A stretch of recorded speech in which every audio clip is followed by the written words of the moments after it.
NLEX Road Warriors, sinagasaan ang Converge Fiber Xers para sa pang-apat na sunod na pagkatalo. Ginawa ni star guard Robert Bolek ang isa sa pinakamagagandang individual performance ng isang PBA local nang talunin ng NLEX ang malungkot na Converge, 115-93, sa PBA Philippine Cup noong Sabado ng gabi.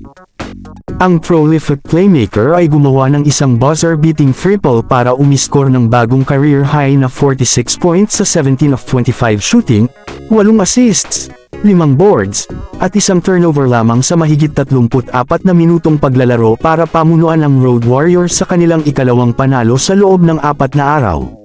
Umangat ang NLEX sa 3-1 win-lose record para makuha ang solong ikatlong pwesto sa likod ng mga walang talo na koponan na Blackwater 3-0 at Barangay Ginebra 1-0. Habang binigyan ng Road Warriors ang Converge ng ika-4 na sunod na pagkatalo para manatiling walang panalo. Mukhang handa na ang Fiber Xers na tapusin ang kanilang pagkalugmok ng itaguyod nila ang maagang 8-point lead, 25-17, sa unang quarter kung saan nagsanib puwersa sina Brian Santos at Justin Arana. Ngunit pinatunayan ng Road Warriors na sila ang superior team nang bumalik sila sa laro, at humawak ng 2-point halftime lead na lumaki sa 22 points, 99-77, sa fourth quarter. Nahigitan ni Bolek ng 2 pang puntos ang kanyang nakaraang career best, na ginawa niya sa Northport uniform sa 101-95 overtime win laban sa Meralco sa Commissioner's Cup noong nakaraang season.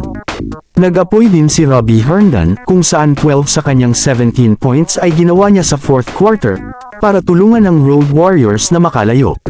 Nag-ambag din siya ng 5 rebounds at 3 assists.